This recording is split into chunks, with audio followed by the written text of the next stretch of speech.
During this time of social distancing, it's really important that we all maintain a sense of continuity, a sense of having a normal life that keeps us not only safe, but healthy through all of this, mentally and physically. So I know that I'm doing a lot to try to maintain my daily practices, my daily rituals. Not just things like prayer and reading, but things like exercise and eating well.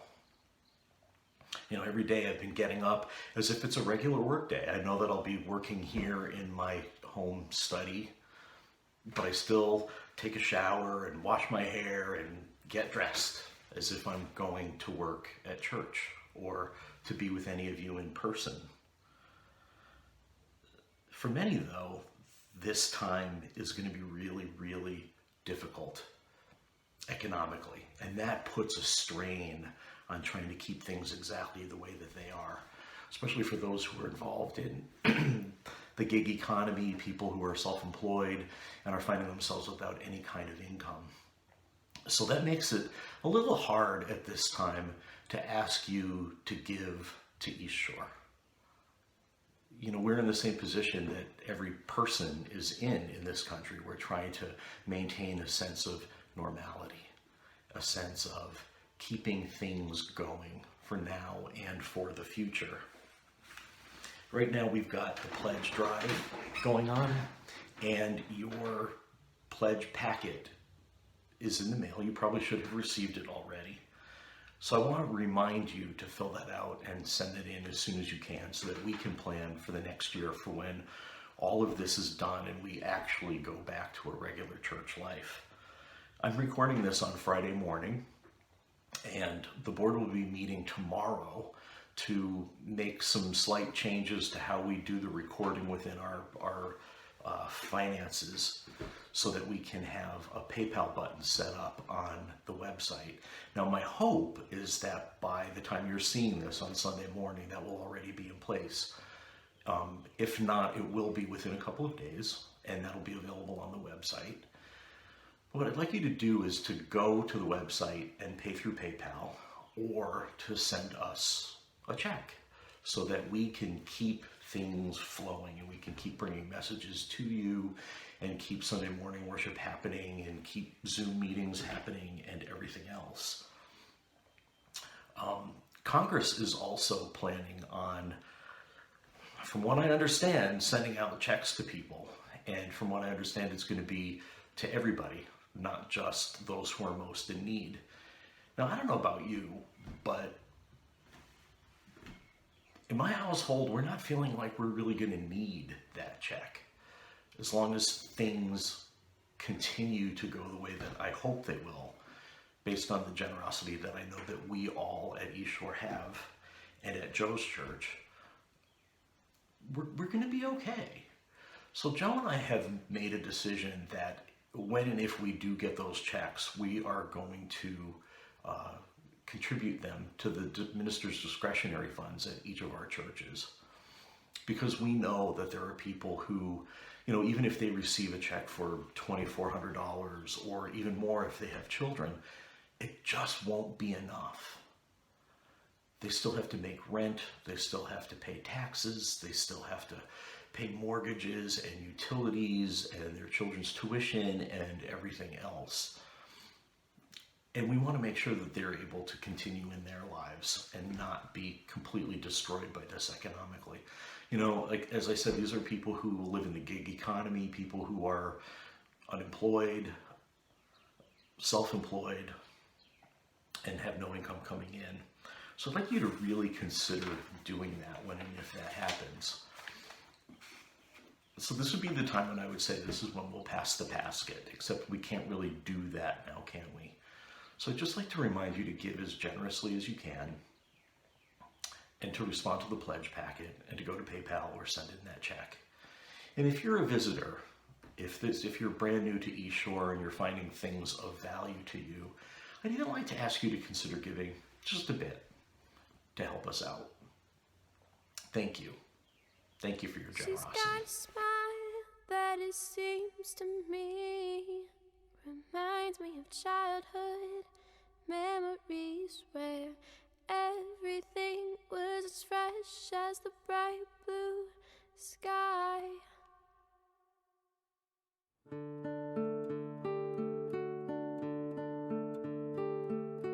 Now and then when I see her face, she takes me away to that special place. And if I stare too long, I'd probably break down and cry.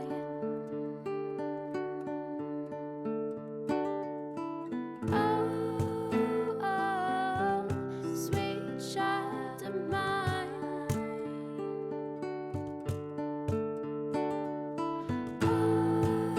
Oh, sweet love of mine.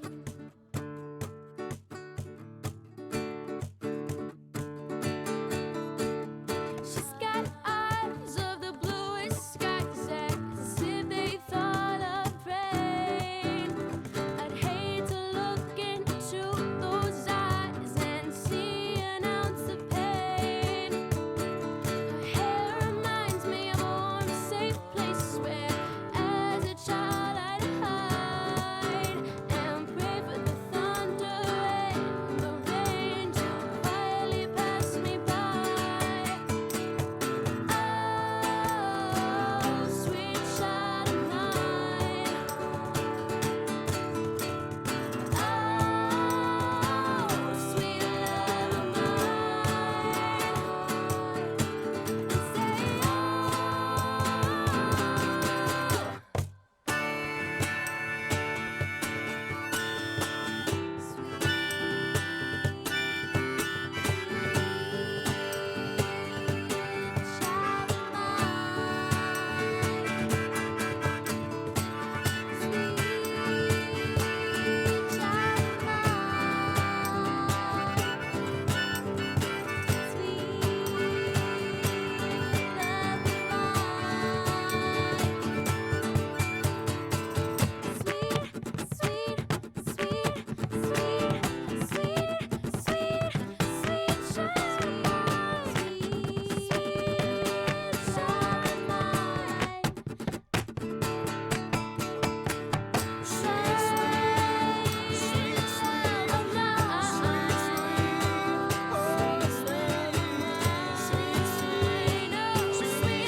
I'd like to end our time together now with the Benediction, a speaking of good words that are attributed to St. Francis of Assisi.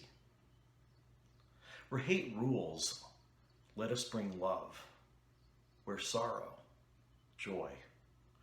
Let us strive more to comfort others than to be comforted, to understand others than to be understood, to love others more than to be loved.